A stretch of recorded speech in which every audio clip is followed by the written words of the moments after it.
এ সমাজ মেয়ে বিয়ে দিতে যে ঘুষখোর টাক মাথাওয়ালা ছেলের কাছে বিয়ে দিতে এক সেকেন্ড চিন্তা ভাবনা করে না, কিন্তু একজন চরিত্রবান দিনদার ছেলের কাছে মেয়ে বিয়ে দিতে সমাজ হাজারবার চিন্তা ভাবনা করে, যার কারণেই বর্তমান নারী নির্যাতন এত বেশি বেড়ে গিয়েছে।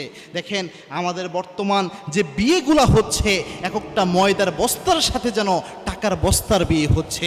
একজন বাবা যদি দেখে তার মেয়ের যে জামাই হবে সে ঘুষখোর টাক মাথাওয়ালা বয়স্ক ব্যক্তি, তবুও চিন্তা করে না, নিজের মেয়েটাকে অবলীলায় দিয়ে দেয়। কিন্তু চরিত্রবান তাকুয়াবান সুন্দর একটা ছেলে, তবুও যদি তার অর্থনৈতিক সামর্থ্য অত বেশি না থাকে, হাজারবার তাকে দেওয়ার ক্ষেত্রে চিন্তা ভাবনা করে। অথচ আল্লাহর হাবিব সাল্লাল্লাহু আলাইহি ওয়াসাল্লাম জানিয়েছেন, যখন মেয়ে বিয়ে দিবা, যখন ছেলে বিয়ে দিবা, তখন যা দেখো আর না দেখো, একটা জিনিসকে নিশ্চয়তা হিসেবে দেখবা, সেটা হচ্ছে ফাসফারু বিজাতি দ্বীন, তার মধ্যে দিনদারিতা আছে কিনা।